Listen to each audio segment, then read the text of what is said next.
Welcome to Spirit Switchboard. I'm your host, Carrie Lynn Shellhorn, and you are listening to us live on the United Public Radio Network and the UFO Paranormal Radio Network, 105.3 in the Gulf Coast and 107.7 FM in New Orleans.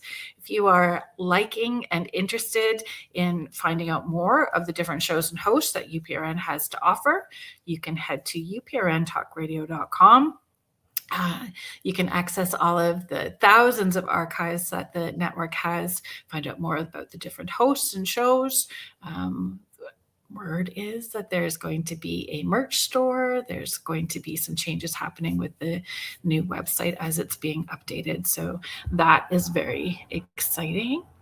I hope everybody is, I hope wherever you are, you're enjoying this weather, because it was weird. It was spring-like weather today. It was above zero and I didn't wear a coat all day. It was awesome. I am ready for that. Oh, James, I'm so glad that you're back. Wiz is in the house. Happy Friday to you. That's so great. I'm happy you're here. And I've been having that kind of day, so I may need the reminder to do the station ID halfway through today. Hi, Mish. It's good to see you.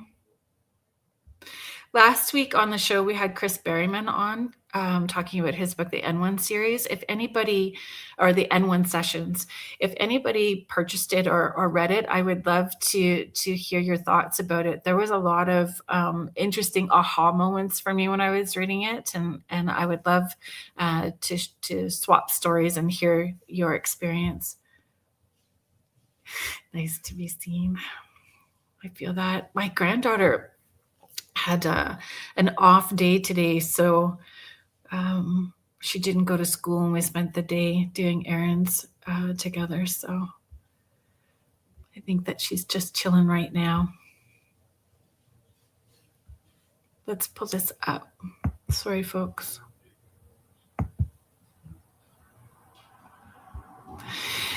So I saw a post on social media about the Screaming Tunnel, and I owe our guest an apology, which I'll give to her once I bring her out. So I had saw a post about the Screaming Tunnel, and if you're from Ontario, I'm sure that you know about the Screaming Tunnel. And I went down a rabbit hole with this author, and I was just so excited. And her posts and how she engages, there's just so much that resonated. I was really excited that she accepted the invitation to come on Spirit Switchboard. Hi, Carrie. I look like I've got furry wings. Look, it's the sheepskin. It helps with my anxiety, to be honest with you. It helps me stay grounded and calm. But I'll take furry angel wings if that's how it looks, Mish. I just want to read this for you guys. What's the weather like where you are, James?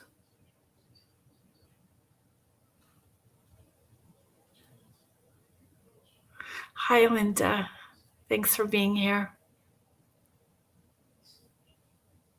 Fold it down. Have you ever done a meditation like that where you could feel your wings, like open up your wings? It's pretty interesting. It's a pretty surreal feel, Mish. Okay, let's bring out our guest. K.G Miceli is an award-winning, Amazon best-selling Ontario author from the Windsor, Essex, and Chatham-Kent region. Best known for her True Haunt collections, Tales of Texas Road, Amherstburg, Ontario, and Tales of Sandwich Town, Windsor, Ontario. Her debut full-length novel, I'm Still Here, won the International Impact Book Awards 2024 in Mystery and Thriller, and she also hosts the podcast, KG's Hall of the Unexplained. On screen, she serves as host of the Bell Fibe TV1 docuseries, Tales of Texas Road, featuring firsthand recollections of the strange activities surrounding Texas Road. She was also nominated for Author of the Year, and she attended that in Hollywood, California in October of last year. Please welcome to the show, folks, K.G Miceli. Hi. How are you doing? I'm doing great today. How are you? I'm good. So all of our friends in the chat are from all over, so I'm very excited. Calgary.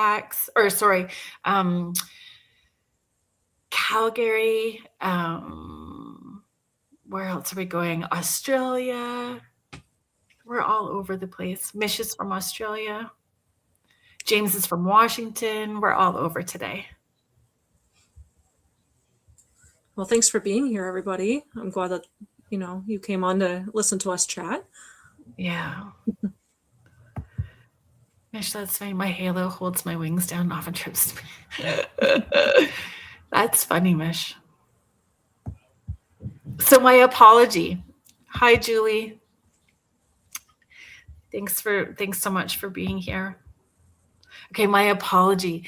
So I think when I got stuck in a loop in my head about the Screaming Tunnel, and I was promoting you the last couple of weeks on the show, right? That you would be coming on the show, and Okay. I think last week I told people that you were from Niagara Falls because that got me. I think it got stuck in my head, and then I was realizing today, oh man, I'm gonna owe you an apology. It's okay. It's totally okay.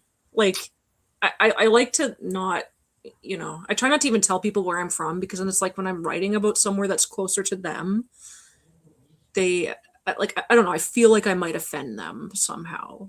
I don't know if that's true or not, but So I always call it a bad Chihuahua brain. So my Chihuahua brain gets into overdrive and creates the scenarios, right?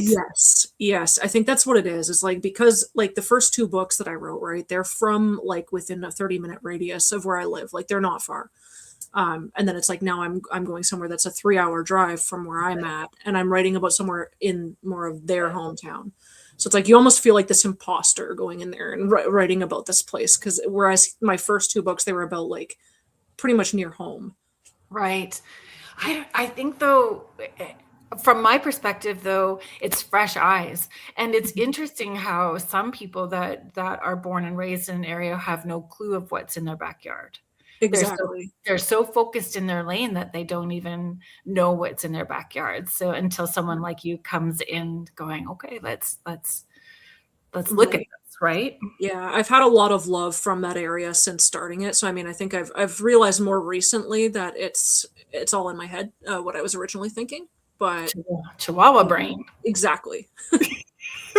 Chihuahua brain. It can be loud. And I would tell people I'm having a bad brain day. So I just need, thank you for being patient with me. And I'm going to be patient with myself. So Linda Nelson, Northeastern Washington, thank you so much.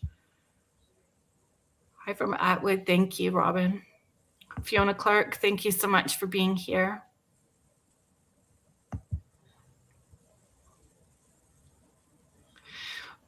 What I was really drawn to, once I started going down the K.G Miceli rabbit hole, once I saw that post about the Screaming Tunnel, which it's not out yet, correct? Like it's upcoming. Yes, it's scheduled to be out late May to early June, just depending on how quickly I can get the stories. But I think I'm pretty much at the tail end of the book right now. And for those folks that are not from the Ontario area, can you let them know where the Screaming Tunnel is? So it is on Warner Road in, I believe it's considered Thorold, but it is in Niagara Falls. Right at the end of the road, right near the dead end, there's a drainage tunnel. I don't know if you're familiar with the tunnel itself. It was basically built as a drainage for there was a train that would go over top of the tunnel. So it was originally built so that way it wouldn't like flood the tracks. Right. Yeah. And yeah, there's lots of stories attached to it. And I've not been. My daughter did her undergrad and her master's at Brock, so we would go the back way and through Thorold to get there. So we talked about it all the time, but we never actually stopped. So I've not investigated it yet. It's much smaller than you would expect. So like me hearing the stories and everything, I kind of pictured it being this like long, dark tunnel that just went on. But then when I got there, it was like, it's like not even a 2-minute walk and you're on the other side. Like, I mean, if you walked fast, maybe a minute. Like you can see the end right from the road. Right. I didn't know that first going there.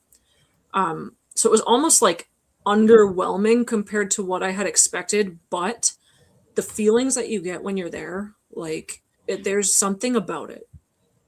You know, like you can just feel like a strange energy when you're there.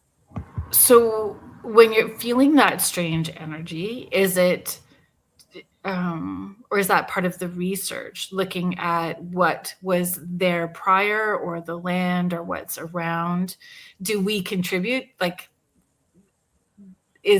do we contribute to that energy just by telling the story, and so many people having stories or so many people visiting? Do we imprint that sort of onto that? Right. And that's a question I kind of ask myself is, you know, is there's some places that, like, if someone sat there saying it was haunted and like telling all these stories about it, it could be, you know, like somewhere where nothing actually ever happened, but it's almost like these things start to manifest and come from the stories, if that makes sense. Yeah. Yeah. That we create it. Yeah. And you ever notice, like, with a lot of different haunted locations, it's similar things that people are seeing. Like, take the woman in white, for example. Oh, People yeah. see her everywhere. Like, she's a main thing on Texas Road. Like, so many people have seen the woman in white there. But then you look at the Screaming Tunnel, people have also seen the woman in white at the Screaming Tunnel.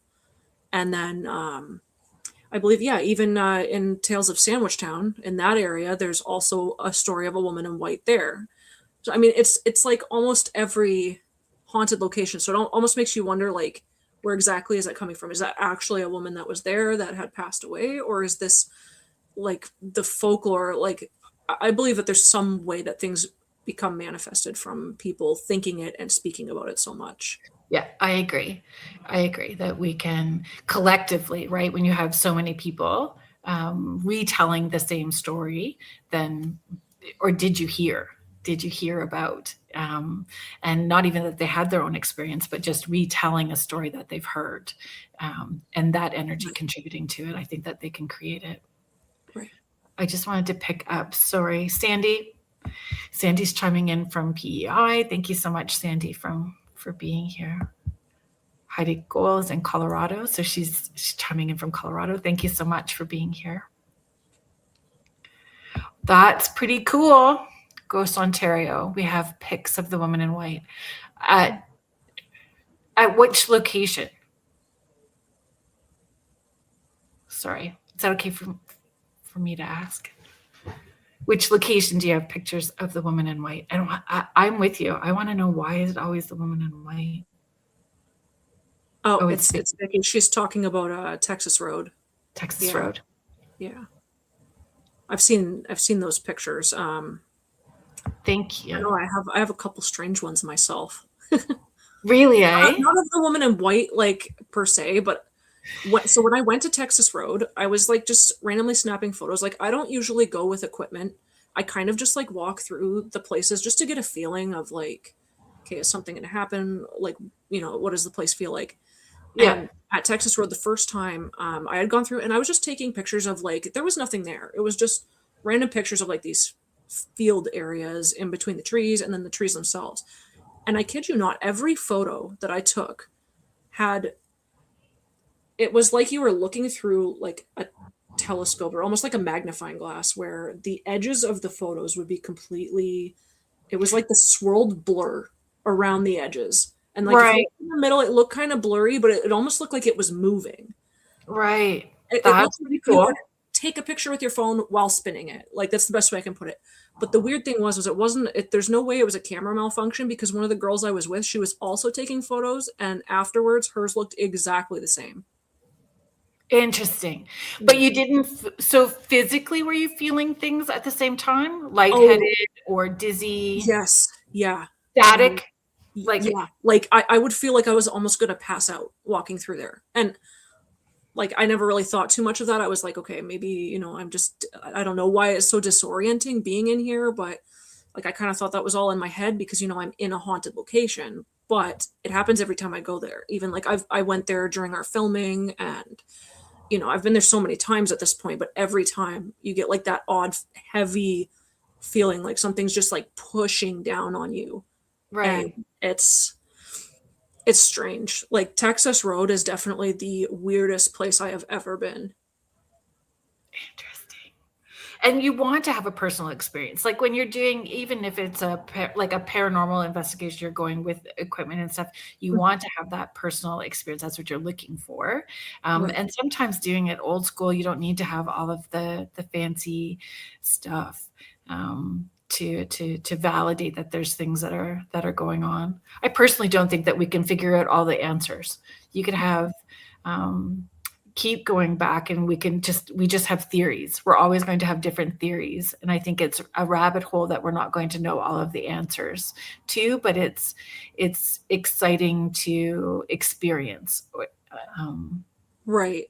And I find it's like we said, like sometimes when you go through a place without that equipment, I almost find that things tend to come out more, or they tend to, like, more things will happen. Whereas if you have the, like, the equipment with you, it's almost like it doesn't want to contact through there. Like it doesn't want to use that. It wants to connect with you. Yeah, I agree. And I feel if it is, well, we're kind of going all over the place, but I mean, there's different types of hauntings, right? Is it residual? Is it intellectual? There's so many different ways of looking at the hauntings as well too. I just want to bring these up. Thanks so much for being here, Vicky, Ghost Ontario. We caught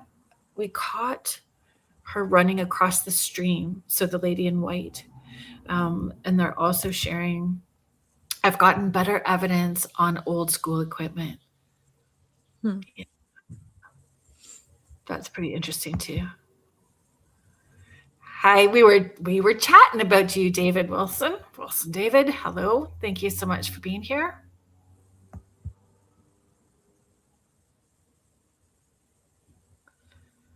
Yeah, I think old school is a good way to start off with things, right? Or just even without, and paying attention to how your body is picking up on things, the different times. And I don't feel the different times of day really matter either, because I've been to locations where they say nothing happens until after 11 o'clock at night, and we're there at dinner and things are happening. Exactly. I think it's the energy that we bring to it.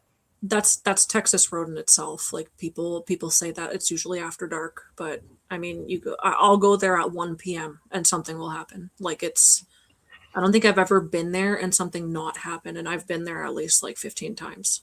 So then do you feel that the energies that are attached to that location are getting to know you, so they come out? Is there some kind of connection that is happening?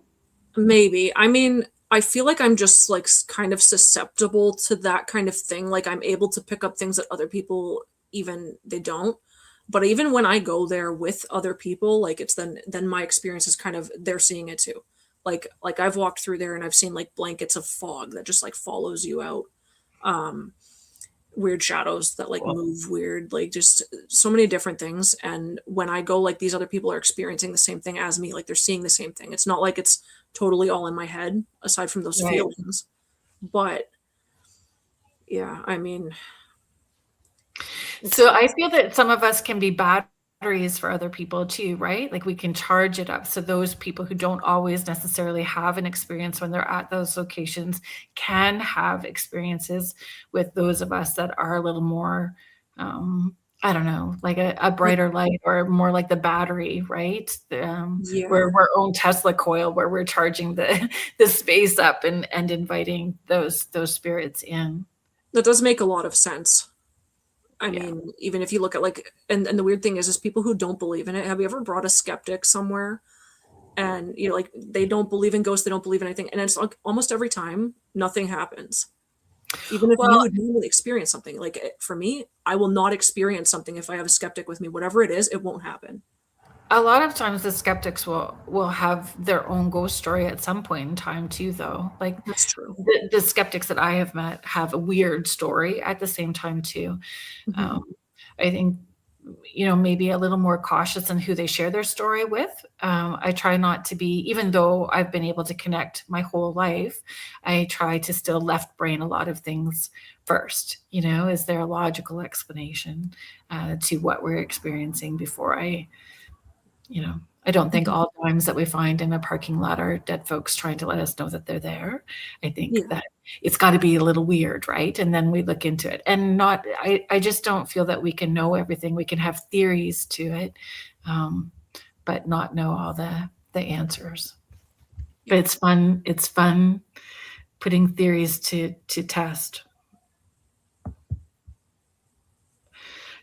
Jacob George, thanks so much for listening and chiming in, letting us know you're around. Wilson David, you got to do things in your own ways. Never follow what everyone is doing. Think outside of the box. Yeah, thinking outside of the box is. I like being outside of the box. I don't do well in the box at all. KG, are you comfortable talking about did you have experiences as a kid? Were you extra sensitive? Yeah, like I grew up seeing and hearing things my whole life, like just strange things, and there was so much I couldn't even tell you where it first started. But I mean, I can remember like specifically, so for about 2 years, me and my family, we lived in this house that was attached to a church. So you could imagine like, what went on in that church, like funerals, things like that, right? Yeah. And basically the way that the house was laid out, you had like the bedrooms, and then right off of the kitchen there was a room that went to like the back room. So you had to go through the kitchen, and then there was a door that led into this back room area, which I think was our laundry room at the time. I can't remember. I was like 6 years old. But you had to go that way to get into the backyard anyways.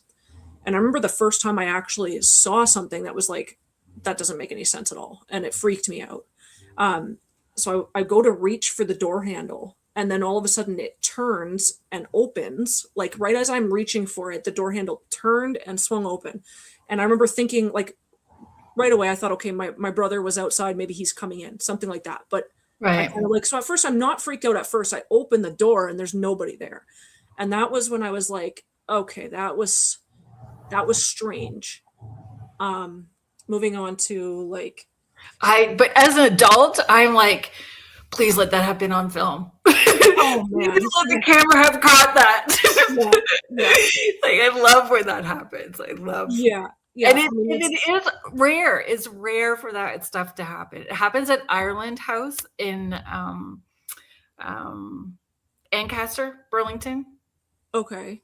Yeah, and Ireland, the Ireland House Museum, we had that happen where it's an old iron latch, and it unhooked and swung open, and it's a heavy door to do that. No camera. It was the worst. Yeah, So that's disappointing. like, so even that kind of stuff, it happens so much more often. And the funny thing is now, like, every once in a while something will happen, and I used to be the one that would see everything. Like my fiance, I would be the one seeing things. He would never see anything.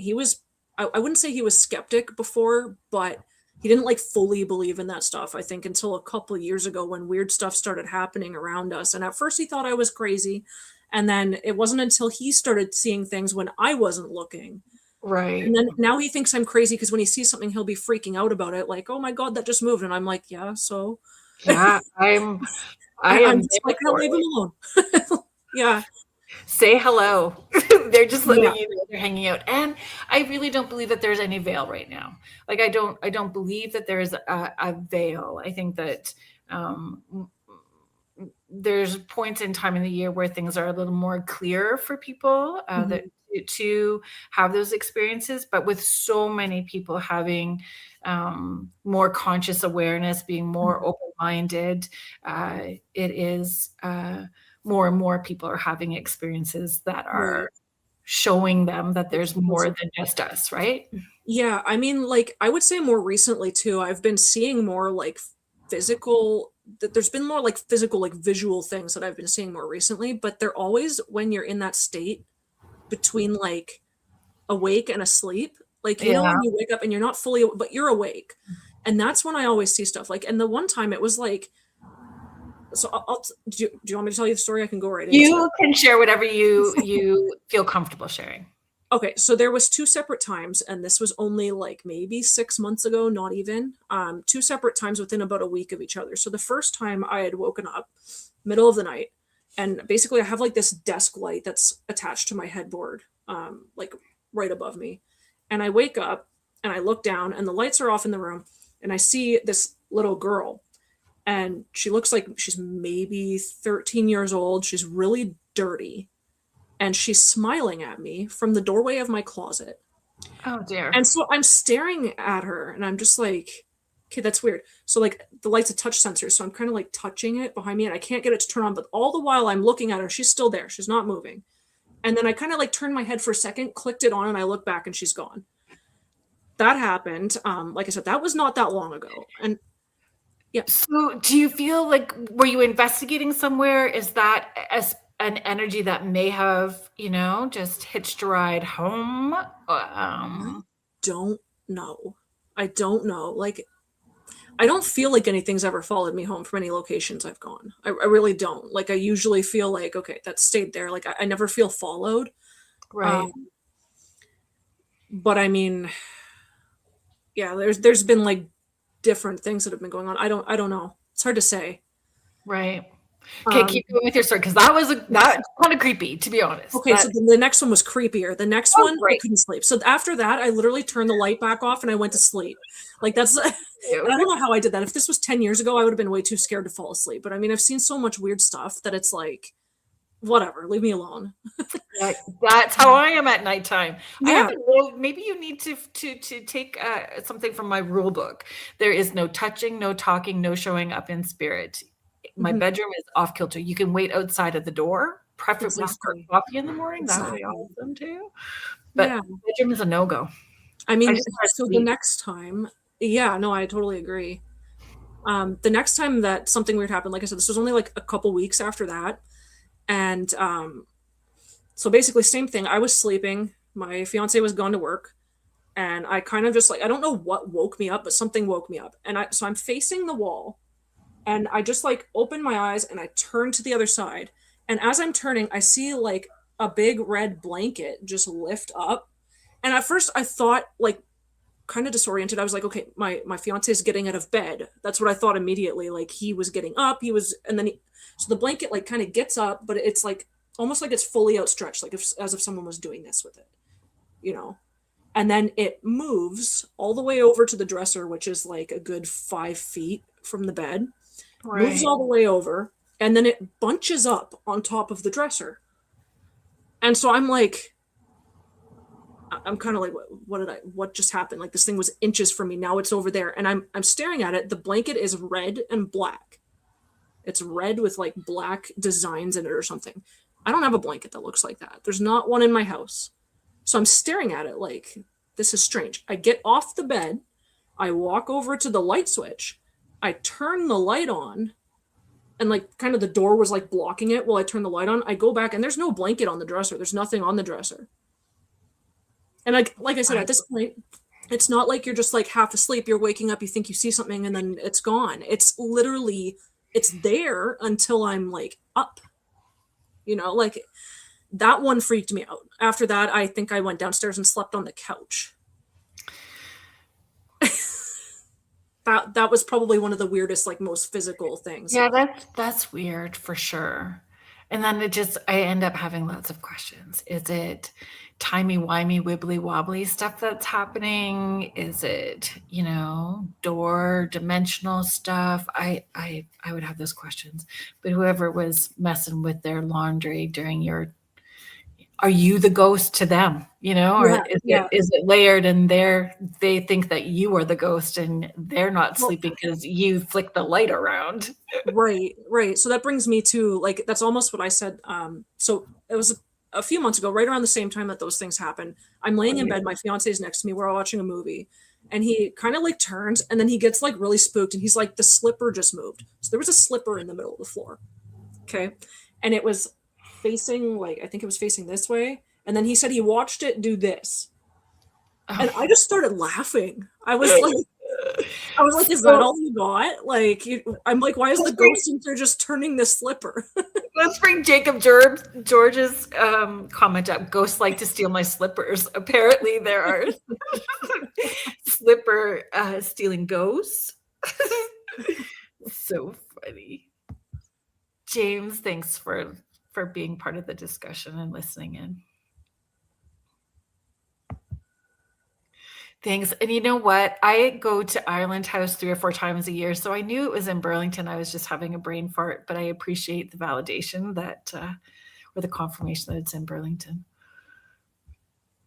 Yeah, I think when we have those stories, I find it, I don't know, it fires me up, and then I just want to have more of those, right?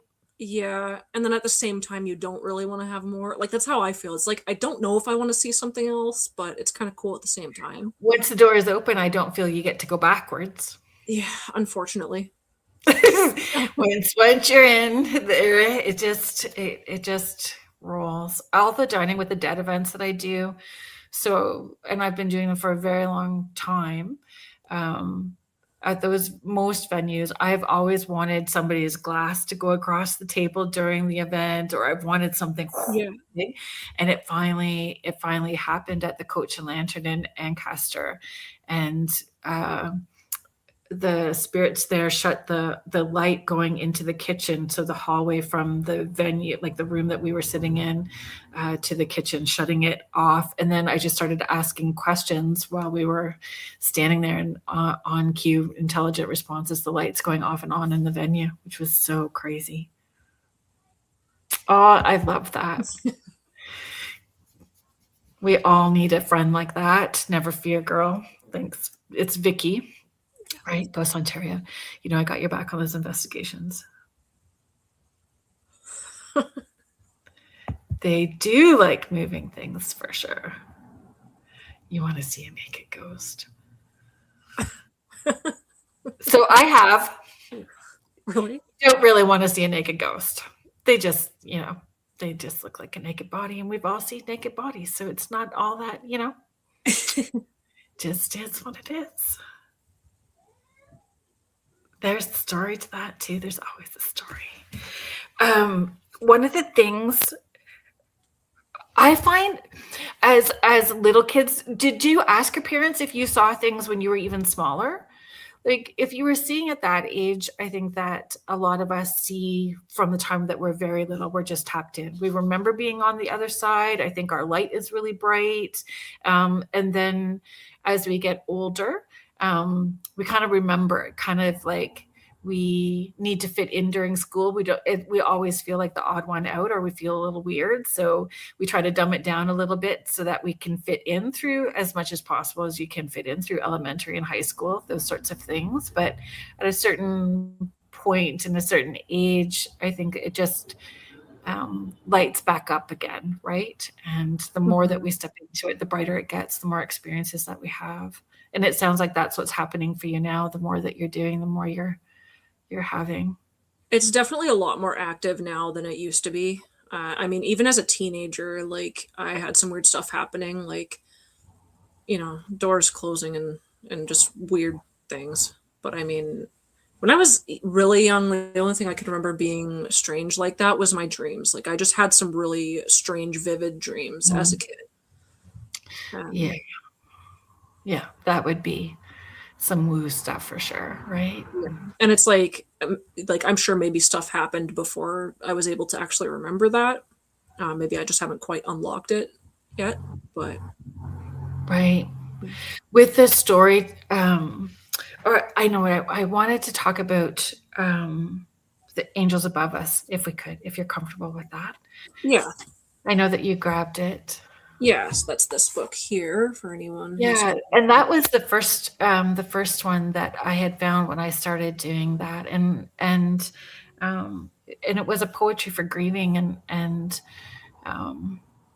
so that's always raw and beautiful at the same time, right? And cathartic. And there's people that also contributed to that. Can you share a little bit about that journey? Yeah. So my son passed away. He died of SIDS in 2015. He was about 2 months old. Oh, very sorry. Thank you. So Yeah, basically, I mean, obviously, as anyone would, I was grieving. I didn't really know where to turn. I didn't seek out therapy or anything like that, as a lot of people would. So I kind of just turned to writing, and I started off with writing poetry. And I started this grief page on Facebook at the same time where I would post my quotes that I would write and my own poetry. And before I knew it, just so many people were interested in it. It ended up getting, I think that page has somewhere around 57,000 followers. Wow. And that was without me trying to, do too much with it. It was just Right. posting these quotes and this poetry, and people just, they latched on. And I found that they needed to just feel like they weren't alone. And for me, that Mhm. was a big thing, is just like sometimes, you look around and how many people do you know that are experiencing that same thing? Not very many. So it was kind of a safe space that I had built for people to go where they could all chat and talk about their lost loved ones. And I kind of got this idea after, so my first book that I had published was an apocalyptic thriller. But after this one, I got an idea for my second book that I wanted to do a series, like it was just short stories of grief, poetry, letters to loved ones, kind of like things that you never got to say that you wish you could say. Right. And in another sense, it's also keeping that person's memory alive, because I mean, you're allowing other people in the world to read about that person that you love and That's that you right. lost. And That's right. to me, like obviously the book was dedicated to my son for me, but for others, I wanted other people to be able to experience that too. Like not everyone's a writer, not everyone's able to go and publish a book. So in that sense, I was able to help them do the same thing. That's beautiful. And it's when we talk about that space from my perspective and the work that I do, um, it's very humbling for me to be able to hold space for those people to talk about their loved ones, because there's so many people that are uncomfortable with grief. So many people who are grieving don't share their stories or don't feel comfortable talking, um, Right. and creating that space is so important. Having somebody that will listen and see them and be able to share stories are so important. Right. Right. And yeah, I mean, like ever since it happened, like, and that was another thing, was just because he's gone, like I was one of those that just, I refused not to speak about him. I personally thought that would be almost doing him like a disservice by not speaking about him. You know what I I mean? agree. He deserves to be remembered. He should be here physically, and if he can't, like, who am I just to not speak about him? And Yeah, at first, it was hard being able to talk about him without thinking about, the worst parts of it. But then over time, you're able to speak about them in and remember them from before yeah, that. yeah. And it doesn't go away. There's growth around it, right? Would you like There's me to read? I can read a Yeah, poem. I would love that. So this poem that I wrote was actually one specifically for my son. This one I don't even know like where it came from, but it just, I don't know, it just like poured out of me onto paper. Um, so this one's called Hello. Hello, my angel, way up in the sky. No one ever told me how high you could fly. Hello, my sunshine, forever shining light. No one ever told me your light would be so bright. Hello, my sadness, deep inside my bones. No one ever told me that you'd follow me home. Hello, my grief, you'll be a part of me. No one ever told me it would be eternally. Hello, my love, my broken heart won't mend, but no one ever told me I would lose you in the end. And it's in memory of Benjamin. Thank you for sharing that Yeah, I and think it's creating cool. the space for so many people to be able to share stories. I tell people if they don't have that, um, finding that space is so important. Yeah, Right. Yeah, and I want people to know that like there are people out there who see that's you and are listening. yeah, And when you feel alone, like there's always someone to turn to. There's always somebody listening. that's right. David is saying your books are amazing. Thank you, David. Yeah, and that is beautiful. You are right. Thank you, Vicky. Hi, Contessa. Thanks for joining us tonight. I find all of those big emotions also contribute to the paranormal side too. Mhm. whether it's intellectual or if it's residual. It's the big emotions that have been imprinted in that space that we're picking up on, right?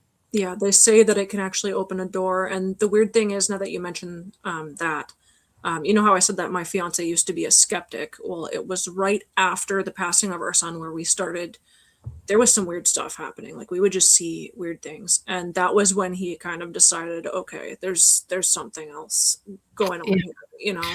Yeah. And love continues, and they want us to be able to have that connection and understand that it's still there. And the more that you're open to it, the more that you receive. Mm-hmm. So it's pretty magical when you start allowing it to be more of a regular, a more normal part of your life.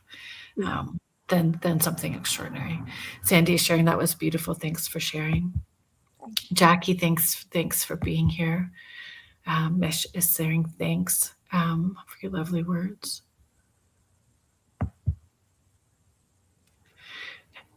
One of the things I was thinking about with the collections of stories that I wanted to ask was if there was a moment that you realized that you were shifting from collecting stories to like living lore archive, you know what I mean? Kind of. Like you mean like I went from collecting other people's stories to basically living them? Is that what you mean? Yeah. Well, and yeah, that it is it's an archive. You are creating that archive for people to access, right? It's Yeah, that's kind of what it turned into. So they started calling, I was on a local radio station here in Windsor, and one of the hosts, he called me he said I was the haunted historian. oh, that's fabulous too. When he said that, I was like, I almost had to go by that. Yes, I think you should own it. Yeah. I thought it was brilliant. It was brilliant. It is. But, yeah, I mean, that I feel like that's what it is too. Like, so I look into it this way. Let's say, like for example, take a Texas road, for example. Let's say that one day they pave over that whole spot, they turn it into housing. That road's not there anymore. That haunted spot's not there. In 50 years, you know, how are they going to know that that was ever haunted? Maybe these people are seeing these weird things in their house. They don't know where it came from. That's right. It's almost like documenting the paranormal history. That's right. Of where we are. Yeah, I love that. And I even if they built those houses, I think that their hauntings still end up happening. But I feel like they'd get more angry. That's right. So one of the questions when we're talking about residual, intelligent, environmental, like those different types of hauntings, what patterns show up the most with Texas Road, like with the accounts that you've collected? The most common things are the woman in white. I mean, the fog, cars not starting. That's almost everybody who goes there. Really? Yeah, car trouble. Like, I personally had car trouble to the point where a ghost or whatever literally hid my keys in the trail. Yeah. That's crazy. Yeah. No. You need to go prepared for anything to happen. Yeah. I mean, like the last time that I was there, I think it was the last time, we were actually filming parts of the TV show, and I ended up, like me and the crew were going through, it's now an overgrown trail, like what used to be the road you can't drive through anymore. But basically the crew and I were through there, a couple hours before. And then me and then two of the actors decided that we wanted to go walk through once we were done filming for the day. And as we're going through, one of the guys that I was with, he puts on his Spirit Box app on his phone. And the weirdest thing was we're hearing like the camera guy and the DIT guy from earlier and all of the other actors who were not there anymore. We're hearing everyone's voices come through the Spirit Box as if they're there. And like I'm hearing my own voice coming through there. And I'm like, wait a minute, that's us from earlier. Is that a mimic? I don't know, but that it seems like weird things like that happen all the time. Or the one time we heard growling while we were standing there. Another time it snowed. Like we were standing right in the middle of the bridge that's there, like the abandoned old bridge.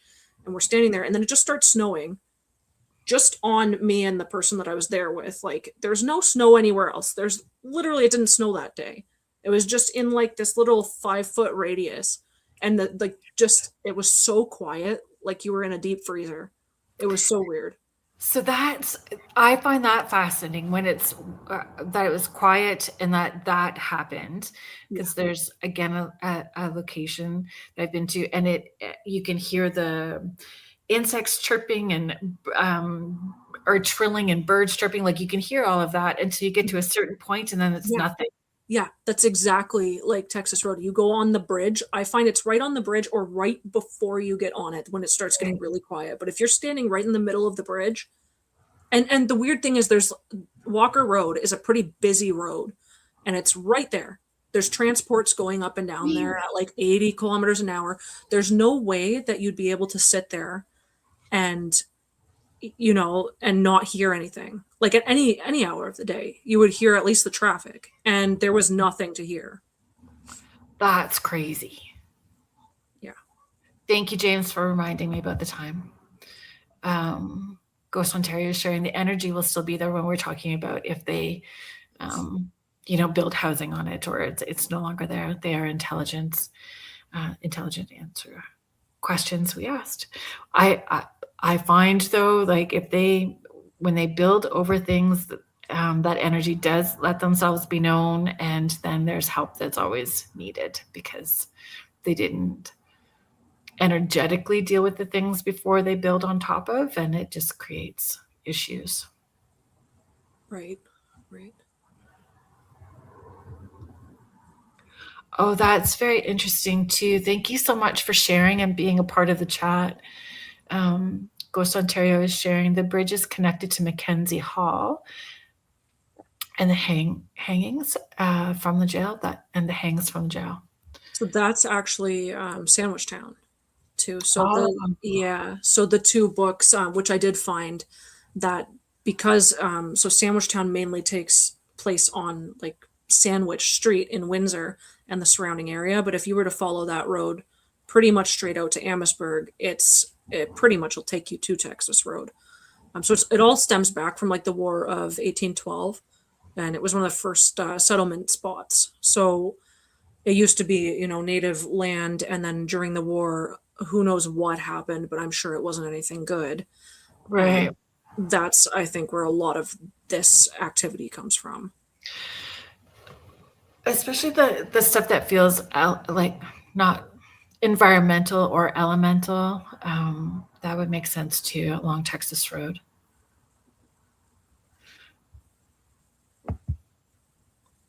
Ghost Ontario is saying yes, they are connected. Julie Dow is sharing sounds like you popped into another dimension on that bridge. I could see that. That's what it feels like when you're there sometimes. See, my brain just went 4 different places. Is it specific times of the year? Is it specific times of the day? Is there a date attached to an event that happened in the past that's not remembered? There's just, that, so they're responding to it or triggered by a certain date that comes around. I don't know. There's so much. Yeah. I know, like with Sandwich Town, so I had walked through there. I tried to get something to happen. I never experienced anything there other than I can say that the cemetery, St. John Cemetery in Sandwich Town, is extremely creepy at nighttime. But I mean, nothing happened. It's creepy. So I think sometimes when nothing happens, potentially they're just checking us out and waiting. And I do believe our intention matters. So when we are going to places, I feel that they know our intention before we even get there. That's true. But not that you had a bad intention, but or they just want to roll over and go to sleep and not be bothered tonight. Right. Yeah, I mean, like, I don't think like different times of the year would make sense either, because with like with Texas Road, I mean, it happens all the time. Doesn't matter what time of year I've been there. The Screaming Tunnel, though, I've only been there twice, and I haven't, like, the one time actually me and Vicky ended up going there, and there was a weird light, almost like an orb, that was showing up in her. She was like recording the tunnel, and it was midnight, so it was just darkness, and then we could just see this red orb, but it was just in the video, not, you couldn't see it with the naked eye. Did you put that in the social media post? Did you talk about that? No, I don't think so. So I find that fascinating. The red orb thing has me completely fascinated because that happens at that other place that I have investigated too. And it's this weird red light that bounces and moves through the trees in this section. And it's still the static on your arms kind of goes up, and that could be it for the whole night. But that red light Where moving, was that? mm, the Hermitage. Okay. Is that It's in Ontario? Yep, yep. It's in Burlington. Okay. Mhm. Yeah, the Hermitage Ruins. It's a weird place, and that's the place where everything stops. Birds stop, insects stop. Dirty red is negative. Well, so that's interesting as well too, because my feeling with that when we saw the red was it was attached to maybe rituals or things done with a negative or yeah, bad intent for sure. That's kind of the feeling that I got too. Ghost Ontario showing it does. I lost my glove, asked the spirit box for it. I came back to find it, and I found a glove that looked like blood, and my shadow looked like a hanging woman on Texas Road. Mm-mm. Mm-mm. Strange. No.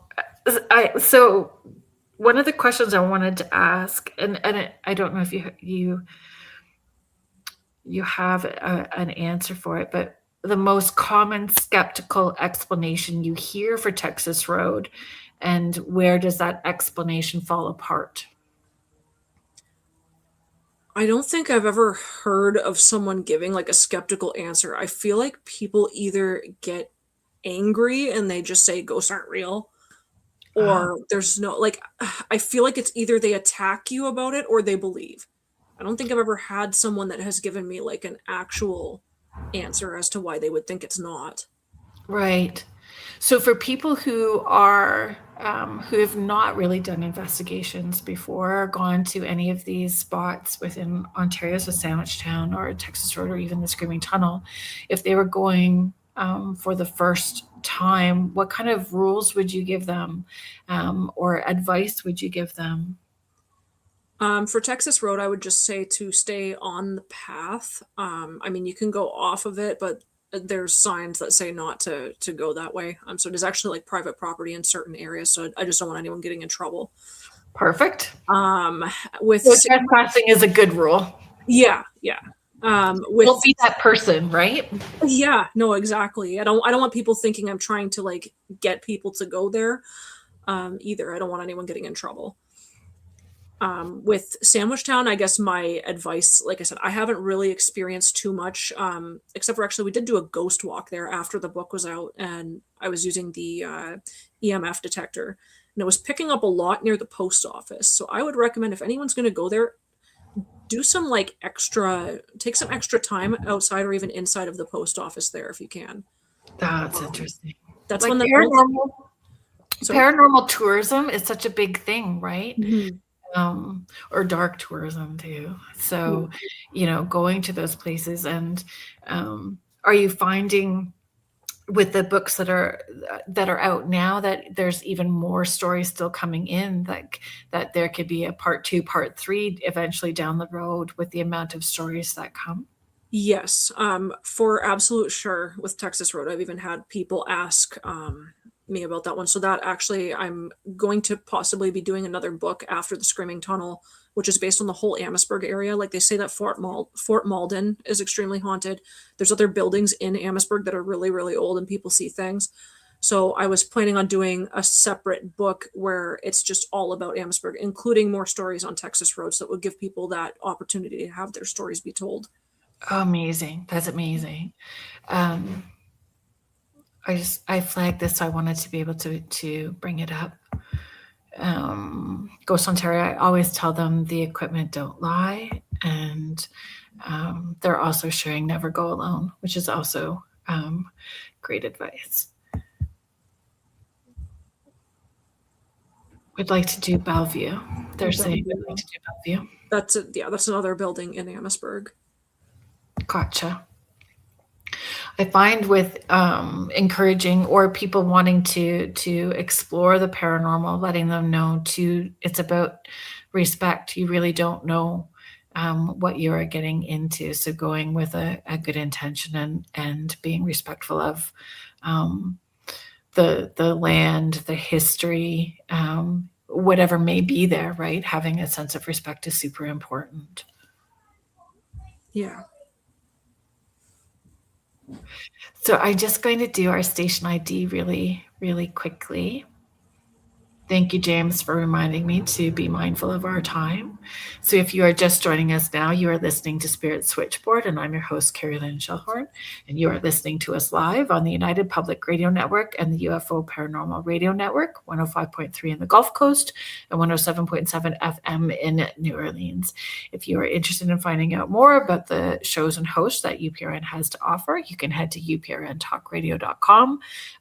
There are thousands of archives for you to access. You can find out more about the host and shows, and there's always something new happening with our network. It is not all high strangeness and paranormal. There is something for everyone. Today's guest is K.G Miceli. She is an author out of the Windsor area, Tales of Texas Road, Tales of Sandwich Town. Is that correct too? And Yes. Screaming Tunnel is coming up next. Yeah. Yeah, that's amazing. Julie is just sharing, my nephew and his wife live in Harrow. I think that is close to where you're talking about. That is very close to Texas Road. Yeah, that's maybe a 10-minute drive to Harrow. From Texas Road? Yeah. How do you... She's talking about Bellevue. Possibly. How did you vet your stories? Like, was that difficult to decide, what felt like it was in alignment and in flow and fascinating and maybe and hang on for another opportunity later down the road? How did you feel out or vet out those stories? It wasn't very difficult. I mean, I pretty much would use any stories that had like actual experiences. So there'd be some people that would give me a story and they'd just be like, say something like, hey, like I went there and my phone died even though the charge was full. Like, even though, okay, that could be very well be from where you went and something paranormal, right, but it's not enough to make a full story out of that. So, I mean, pretty much anything where there were multiple things happening or even one big like climax of something that was going on, they pretty much all made it into the books. Amazing. Yeah. How do you protect people's privacy? So I give them the option of if they would like to remain anonymous or if they would like to have their name credited in the book with their story. So everyone always has that option. If you don't want people knowing who you are, and there's a lot of stories that are anonymous in the book as well. Yeah. But I like to give them that option. And because it's still, as much as we have the paranormal out in mainstream, right? As much as it is part of pop culture and all of that now, there are still people who, don't want to be outed in this. And it, depending on their career or belief systems or family structures, right, needing to keep it on the down low. Yeah, I completely agree with that. I had a lot of people, mostly in the Sandwich Town book, because Mackenzie Hall is one of the most haunted places there. There were a lot of people who had worked there, like chiropractors and people who, like, that was their job. And those were mostly the people that I was finding they did not want to, have their name out there. So they kind of went under an alias or even just put anonymous. Oh, very good. You talked about, Sandwich Town and Texas Road being with like a 10-minute drive from where you're at. What drew you to Screaming Tunnel? It was, I think I heard about it when I was young. And it was one of the only places that weren't from around here that I was constantly just hearing like people saying it was haunted. So I think it was just the fact that it was the most spoken about aside from anything here. So that's kind of what drew me there. And then once I was there and I saw it, and like you get that feeling, it's like, okay, there's a lot of stories here. The same things are going on, and a lot of them are similar to these other books that I've written. Right. So it kind of did it itself, I guess, at that point once I was there. I find that locations can, again, if it's part of that weirdness in the collective consciousness, or the spirits, are they able to talk to each other from wherever they are at one location to another, and are they interconnected? Can pull people. So is there energies that are attached to Sandwich Town that pulled you there? And I just find it very fascinating to know why people are drawn to certain areas, or what drew you to those areas.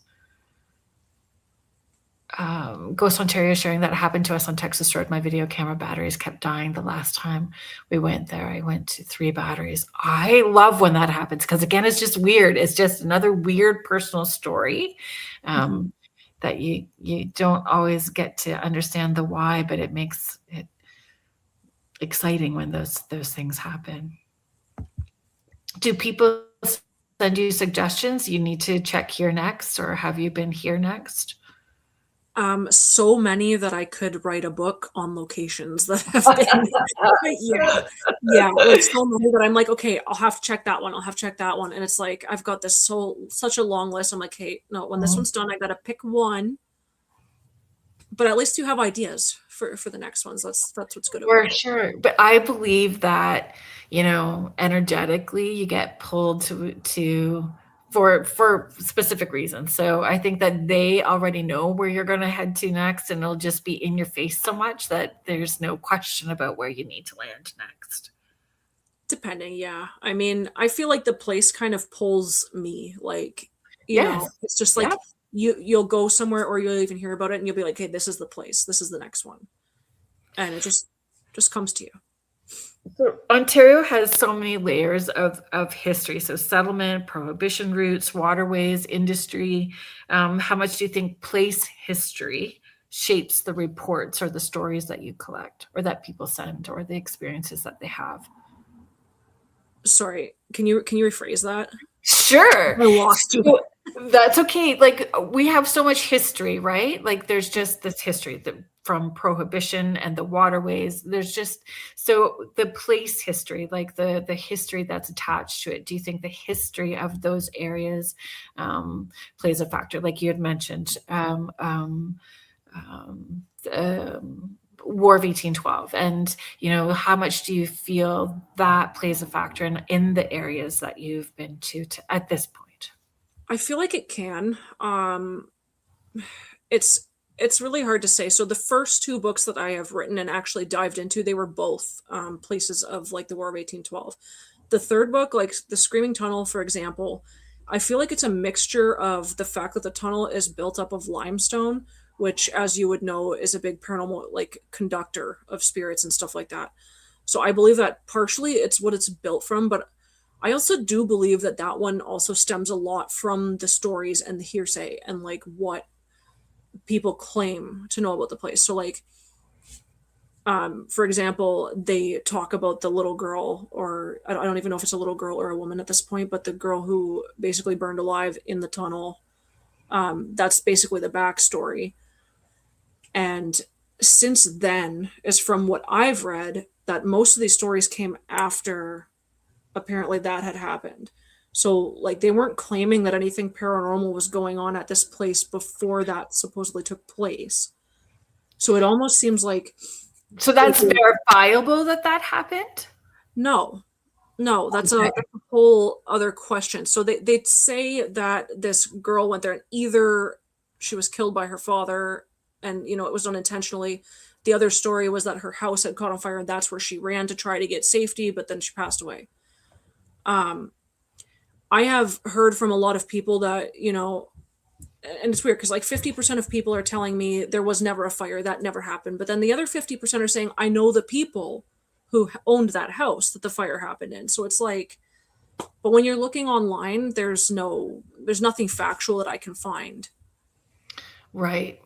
And so that that in itself is a lot to have to weed through Mm-hmm. and vet out, right? Like, Mm-hmm.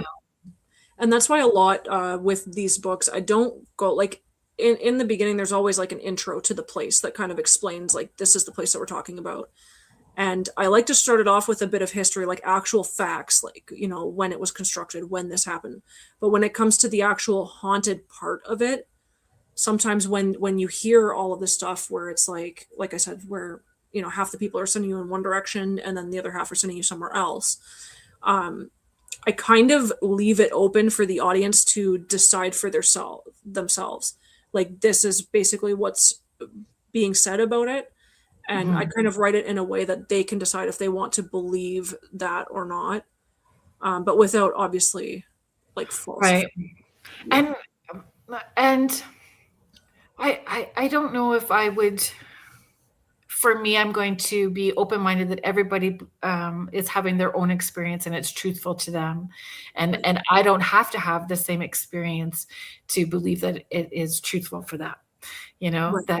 that because we are all going to have a different experience, and when we go to those locations, and Yeah. um, Like, I've I, had a lot of people ask me in the books, like, how do you know if they're true or not? And I pretty much said, who am I to accuse someone of lying?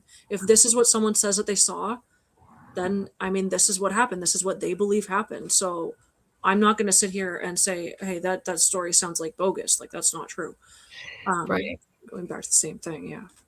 yeah, and the bogus ones you can usually kind of, there's something that doesn't feel legit when somebody, especially if you are sensitive in the way that it sounds like you are there's spidey senses that go off when something doesn't quite jive. But when you're getting consistent stories from numerous people that there's a theme in this, that adds some credit to whatever it is that their story is. Michelle's sharing, I would agree with that. Sometimes we're drawn back to a place, or even items have their way of finding its way home. Ghost Ontario, I think that's what the light was that we seen. Sandy Cordick is sharing, I went through that tunnel, lots of matches on the rocks. Sorry, I went during the day. Matches on the rocks. On the rocks. Oh, oh yeah, because they say that if you go to the Screaming Tunnel at exactly midnight, right, and you light the match, Oh, that you'll hear her screams and that the match will blow out. I could assume there's probably a lot of matches there if people had gone through recently, maybe trying to burn them. you tried that experiment, and how did that go? Somehow that just feels all wrong to do to me. The lighting the match? Yeah. I think it's part of like the folklore too. Like they just, Yeah. it's almost like when they say like go into this room and clap 3 times, or like the Bloody Mary Or thing. Bloody Mary. Yeah, that's exactly where my thoughts went as well too, and I don't know, I think I would be apologizing ahead of time. If this is something that is real and it is triggering for you and you have this experience, I am sorry that that happened to you. I would have to say something like that in order, I don't know, to do it. You dropped a few matches. That's funny.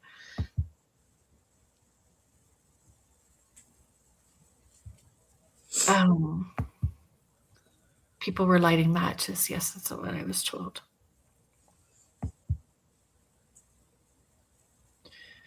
Yeah, I'm always thinking of that. What that experience is so traumatic sounding to begin with, right? And are we adding to that? It totally adds to the creep factor for sure if you're doing that at midnight. And then it becomes almost like a sensory deprivation thing too, where it's heightened at midnight, and it's heightened that it's dark, and um, you know how you perceive the experience.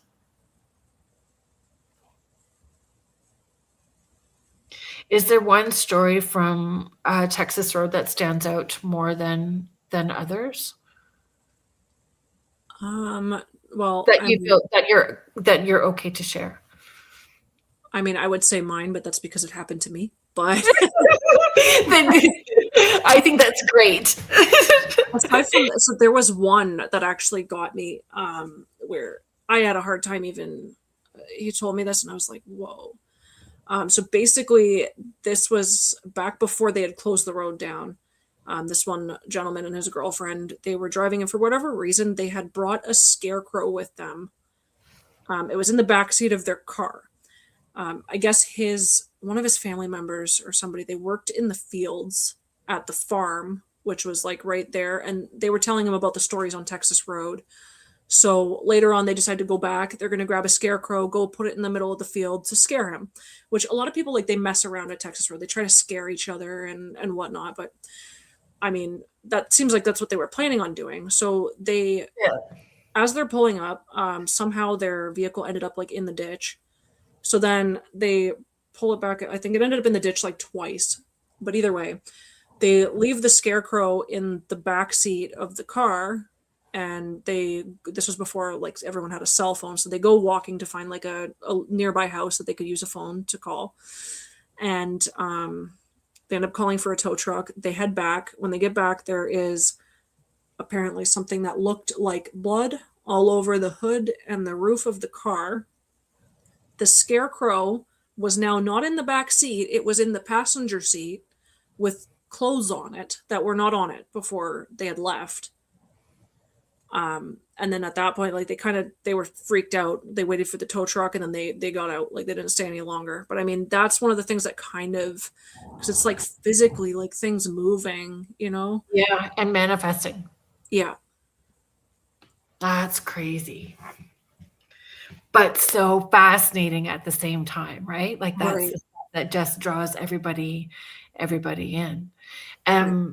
Uh, do you follow, like, do people, I was going to ask if you follow up with those stories again, or if they share, if they've gone back, like if they have gone back and had another weird experience, or if they go back and nothing happened, when they went back.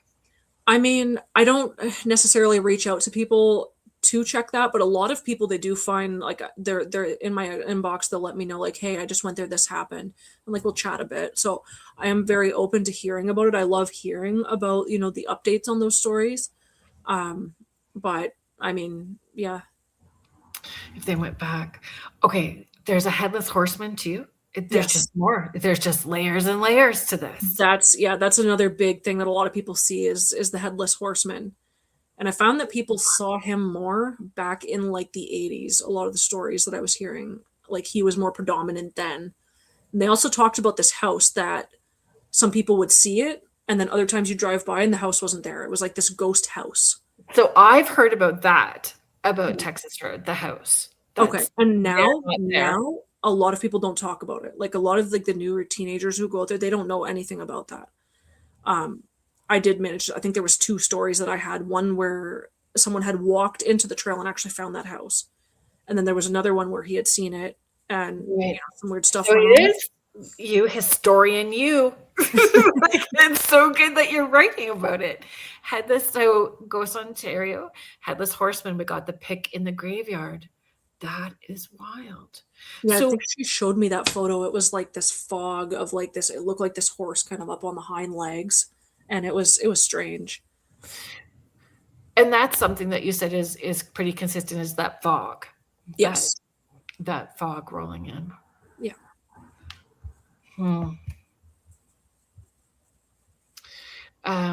They're also sharing, I get something every time I go. I've been there many times. It's been my obsession for a long time. So we kind of touched on that earlier, in having an obsession about it. Is it the location that is drawing you, like they're pulling you in, that they have that hook and wanting their story told? Or I don't know. I have a particular location too that I go to all the time. So it is the Islandings, and I don't know. I was gonna say Texas Road is like that for me too. It's like you leave and then something's almost telling you like go back there. Like I don't know what it is. It's like a magnetic pull. Yeah. And I mean that's probably why I had gone there so many times in the first place. So had you been visiting or going to that location numerous times prior to writing the book or getting the idea? What triggered the okay, this I should had be a book? I had only been there twice before writing the book, and both were years before I started it. Um, but both times, like very, very weird things happened. To the point where I think it was later on after I'm Still Here had won that book award that I was sitting there going, okay, what's my next big thing? You know? And I'm like, I need to do something. And it popped into my head. It was like, Texas Road, you have a story, other people have a story. And that was the thing too, is there was a group where people would chat about like what they saw there. And it's like there's nowhere you can go to if I wanted to read stories about Texas Road in itself, like there's nowhere you can go and just read those stories. And especially coming from locals and people who have had experiences. So I think a lot of it was just my own personal experience, knowing that no one else knew my personal experience, and there's so many other people who have one, and it's not told, you know.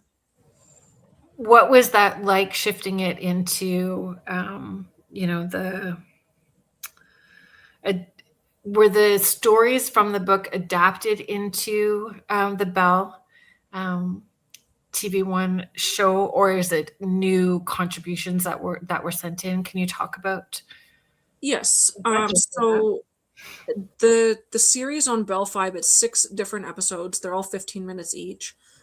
We interviewed people directly from the book that had weird experience. I believe all 6 of them are in the book. But yeah, I think there might be one that's not. But originally we had contacted people who had put their stories in, some of the good, the juicy stories. And Right. we had those people come in. We basically interviewed them. Like if you've ever seen, I want to say like Haunted on Netflix, or like Yeah. Beyond Belief kind of thing. It's like it's in that layout where there's like the host, and then you've got the person telling their story, and then we had the actors reenacting like what they saw. And I mean, yeah, like the stories are very similar to the books, but there is a lot more description, and it's just more alive watching the actual episode. Kind of brings that short story to life into a longer story. Right. And from your perspective, what was that like going from writing to being immersed in that story? Was that how did that feel for you? So I actually directed the TV show. And Yeah, it how was was that? it Like was adapted? Like different. It was something else. Like I honestly didn't even know that's what I was doing at first. I was actually selling books over at an event, and someone came up to me and he's just like, "I'm a producer. I want to make a TV show with you." I'm like, "Okay." And this was before the book was even out. So I'm like, "Whoa." that's pretty random. Do you not think that's random? That was pretty random. It kind of was. And then I'm like, "Okay." He like Did gives me you his chat number. GPT that guy to make sure that he was real too? I, yeah, I might as well tell everyone. I didn't know she was real. I'm just teasing. I'm just teasing. I think it's great. But when we have a job where we're out in public and people come up to us random, because that happens, Yeah. you just don't know. But this panned out in such a wild and wonderful way for you. Right. Yeah, it was like, and I was able to be like 100% part of that too. Like I was making, the Amazing. deciding decisions and stuff like that. Like he was, So important. yeah, like he was in charge of the obviously the camera, and then pretty much all the what do you call it, like the editing and all that stuff, like kind of piecing it all together after. But I was in charge of the actors and making sure everything went smoothly and looked properly on Wow. on camera.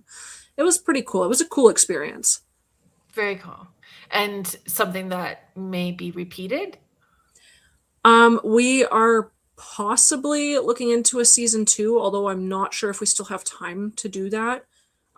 If not, then possibly next year we may be looking into maybe turning one of the other books into a show. But there should be more coming.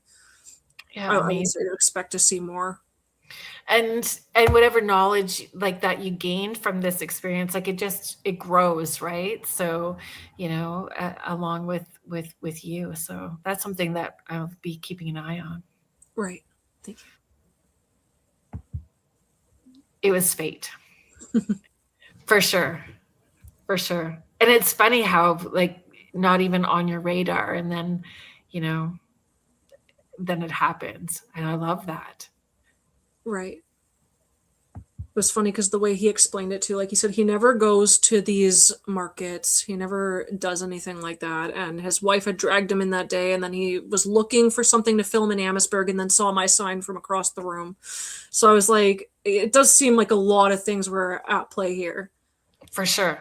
And I totally believe that the spirits play a part in it. Spirits were like niggling at him and niggling at you. Yeah. That brings up something else. So, we were talking about my son who had passed away. Yes. How small the world is. The producer, actually, his parents owned the house and were my landlords in the house where my son passed away. We found that out randomly. We were talking about where he mentioned where his parents live, and I'm like, did they own the house beside it? And he's like, yeah. And then we were like talking about it. It was the same people. Like I couldn't. I have goosebumps on my arms. Yeah, it was so crazy. Yeah. So I totally believe like that whether it is our divine team, whoever they may be for us, our loved ones, whatever it is that we believe in, play a huge part in lining things up. And when we're paying attention, they bring more of that for us. Life is magical. It is magical when you open up and trust and allow things to play out.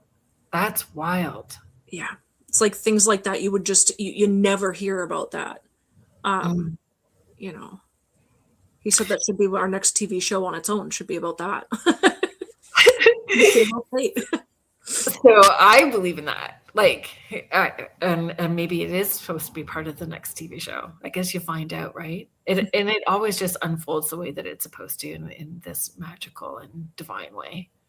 Right. I think it's brilliant. I think that's brilliant. Sandwich Town. So Sandwich Town I hadn't even heard of. Like that phrase, Sandwich Town. Mm-hmm. So that was fascinating for me to go from Texas Road to reading Sandwich Town. But you're saying that you didn't have an experience there? No, not until, like I said, I mean, we had a little bit of an experience after when we were doing the haunted walk around Halloween, but it was mostly just like the equipment going off and stuff. Nothing super like, I didn't see anything or hear anything, not like at Texas Road. So were the submissions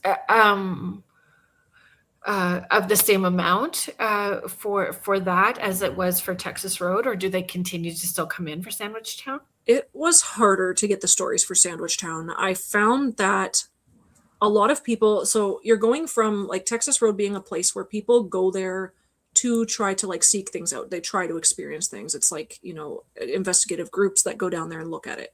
Sandwich Town is more, it's just a part, it's like a neighborhood in Windsor where, I mean, people work there, people go to school there, people live there. So you're talking more about these stories are happening in their homes, in the streets, and like the Windsor Jail and Mackenzie Hall and places like that. But it's places where people are not expecting that. They're not going there to be like, hey, I'm going to go see if I find a ghost. Like they just live there, So I found personally the stories in Tales of Sandwich Town are a lot scarier than the stories for Texas Road. Like when it comes to that level, they're like, there's some like Conjuring style stories in that book. Right. Do you feel like, have you read any of those stories? So if we're talking about Conjuring type stories, that there may be more to a backstory for those kind of stories that are submitted that aren't fully shared? Maybe. Yeah, I mean, like there was one of them where weird stuff was happening and then it ended up basically started by them playing with a Ouija board, and then it made things worse. So I'm not saying it's necessarily always just that location that's haunted and it's the spirits that, like, sometimes I'm sure people are conjuring things up. But in that house too, where that happened, there was also these tunnels leading into the basement. Right. And, like, there's always like these tunnels. there was like 5 tunnels in her basement that led, they were probably from like the Underground Railroad or the bootleggers or something like that. Yeah. But I just remember her talking about those tunnels that terrified her, and then like people with weird things in the attic. And these houses are all old though, so it's hard to say if it's the actual area. But I know that people in Windsor, when you're talking about Windsor, if you were to ask anyone, they would tell you that Sandwich Town is the most like heavily, that's where all the activity is. Right. And tunnels are just its own bag of stuff. Like when there's tunnels, and I'm all about the tunnels for sure. And investigating the tunnels is something else, and it creates havoc in the homes. If there's homes built on top of those tunnels and you don't know what you're doing, or and dip your toe into the woo stuff a little bit, try opening doors and not know how to close them, you really are inviting chaos. Right. Especially if there's those tunnels. Ghost Ontario is sharing, there's a lady that I'm investigating. Her house has a lot of activity. We had the spirit box talking about soldiers. We did the divining rod, started spinning, not turning, but spinning. That's big energy for sure. This is just down the street from Mackenzie Hall. The baby house is the oldest. So that's what it's called, the baby house. The baby house is the oldest house in Windsor, 1795, I believe it was built. It's pronounced Bobby. But yeah, it's spelled that way. They say it's the Duff Bobby house. Thank you for correcting me. Now I know. And so, do you know much about the history to that? Not particularly. The house itself, I mean, I just know it's old. Like I have the dates in the book and stuff, but I didn't do too much digging into that particular building. The one that I did the most digging into was Sandwich Town itself as a whole and the Windsor Trail. Right. And honestly, it's layers, right? You just start peeling that back, and then when people, more people hear about it, then more stories probably start coming in, right? Right. And people needing to be comfortable with you. There is a level of comfort and needing to feel safe to be vulnerable, to share those kind of stories. And I still understand, or I get that they can have that opportunity to share anonymously, but it's still a big deal to hit send, to hit send on a story. Yeah. I'm going to be looking up the Bobby house later. Chief Tecumseh helped us win the war in 1812. Ghost Ontario is just sharing that as well too.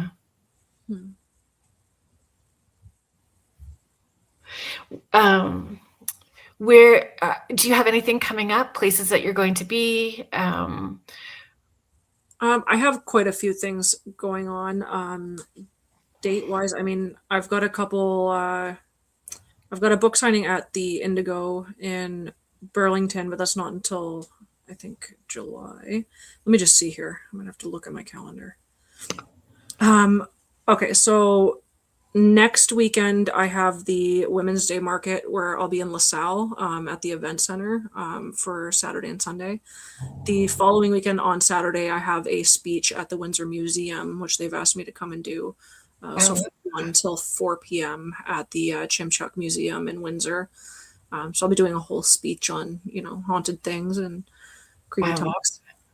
Love that. And where is that again? So that is on, I think the address is technically on Riverside, but it's right downtown near the river, the Chimchuk Museum. I think it's Where can people find information for that? Mostly I mean I post everything online on Facebook and Instagram. I'll post like any events coming up on there.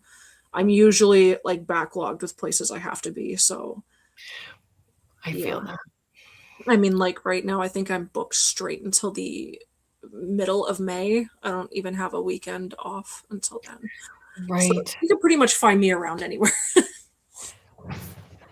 It's humbling though. It is so humbling at the same time, right? Like it's many people are interested in what you have to offer and want to know more. It's humbling. And then needing a break from driving around too is Yeah. eventually there. This is sometimes I book so many things all at once, and then once you're in it, it's like, I need to sleep. Yeah. You know? Yeah. I feel that. And so when we talked about, the bad chihuahua brain that gets Yeah. in overdrive, and I find I will lie to myself in order to get through the day if I need to. There's just one more. I just have one more session. Look at me. I just did that. So now Right. I've only got one more. We're just going to survive this. Right. But humbled that, because it's magical to be able, not many people can have their passion be their purpose and profession, and to be able to do that is amazing. Yeah, it's great when you enjoy what you do. I find Mhm. I enjoy it so much, and talking to my readers and just talking to people who are interested in the same things as me, and it's amazing. Well, you've created another community, Mhm. or you are creating another community, and that's amazing. And um, uh, differently from grief community, but within this community, there is that feeling of being outside of the box and the weird one, and finding other people that you can share that with is so important as well. Right. I find I used to hide my weird, and more recently, it's just embrace your weird. That's what you got Yeah, to do. yeah, yeah. And it is totally weird Tribe Unite, because there's a relief when you find somebody that you can talk about the different experiences, and even being able to talk to someone to understand the tools, like people wanting to participate or knowing, and creating that community where they can ask the questions. How did you get started writing? How did you start investigating? Those things are so important. That's right, Michelle, keep it weird. Love it. So Michelle did such a great job. My best friend and I dressed up like sheet ghosts, and she photographed us doing these weird things. And I made these hoodies and all kinds of stuff, and that's what it says. It's me underneath a sheet pretending to be a ghost, and it says "Keep it weird" I on love it. it. Yeah, and that was just a couple years ago. So it's totally is keep it weird. Oh, I love this so much. Ghost Ontario's Vicky K.G has accomplished so much, and I'm so very proud of her. Oh, thank you, Vicky. And I was just so grateful that you're here and sharing your stories, and I was so drawn to the books right off the hop, the Angels Among Us to start with, and then the paranormal books, and that's my world, both in supporting people Yeah. going through their grief journeys through the mediumship, and then the paranormal stuff has just always been my passion from the time I was young. So I was very grateful to find you and the offerings that you have. Well, I'm very thankful that you found me, and and for having me here as well. I mean, it's a blessing to be here with you. So. Oh, thanks. It's a pleasure. So, Sandwich Town we'll watch. Not Sandwich Town, Screaming Tunnel. So Screaming Tunnel we'll watch for. It'll be later in 2026. Is what you're Yes. thinking? Yeah. Amazing. That's amazing. And so Instagram, we have for those people so our listenership, for those people that are just listening, it's at K.G Miceli, Miceli, and give her a follow on Instagram. You are on Facebook as well too. So they can just look up my name on Facebook, author K.G Miceli. It'll come up. You're very good with the social media. I am not. You were right on it, and I was like, thank goodness one of us was on it, because that's a full-time job in itself. It is. It is. And trying to keep tabs on, like, you've got all these events and all these things going on, and it's. Yeah. I try to let people know a little bit ahead of time that, hey, something's going on, so that way hopefully they can, clear their schedule if they'd like to be involved. But this was actually my first time being on a live interview like this. Really? Really? Yeah. Oh, Most of them are pre-recorded. Like I've been on a lot, but they're always pre-recorded. I don't think I've done a live one yet, unless it's like on radio, like at the radio station. at the radio station. Yeah. Gotcha. Well, thank you so much. I'm Yeah. glad that you're here. It's fun being able to connect with the listeners that are in the chat and having them participate, and that in itself is a community as well too that builds up, and I appreciate it. I appreciate everyone who came on to talk with us today too. Yeah. So next week, folks, we have Sasha Graham. So Sasha Graham is coming back on. She's going to be talking about her new tarot deck that's out. It's called Vampire Tales. So that's exciting. She has been on in the past a couple of times, so I'm excited about having her back on again. Thank you so much, KG, for being on the show and sharing everything. Thanks, everybody in the chat. I appreciate all of you being here. Thank you to Joe Montaldo, our owner, and to Michelle DeRoche, our network manager. So you have been listening to Spirit Switchboard. I'm your host, Carrie-Lynn Shellhorn, and you have been listening to us live on the United Public Radio Network and UFO Paranormal Radio Network, 105.3 in the Gulf Coast and 107.7 FM in New Orleans. Have a great weekend, everybody, and we'll see you back here next Friday at 6:10 Eastern, and Sasha Graham will be the guest. Have a great weekend. Thank you, everybody. Bye.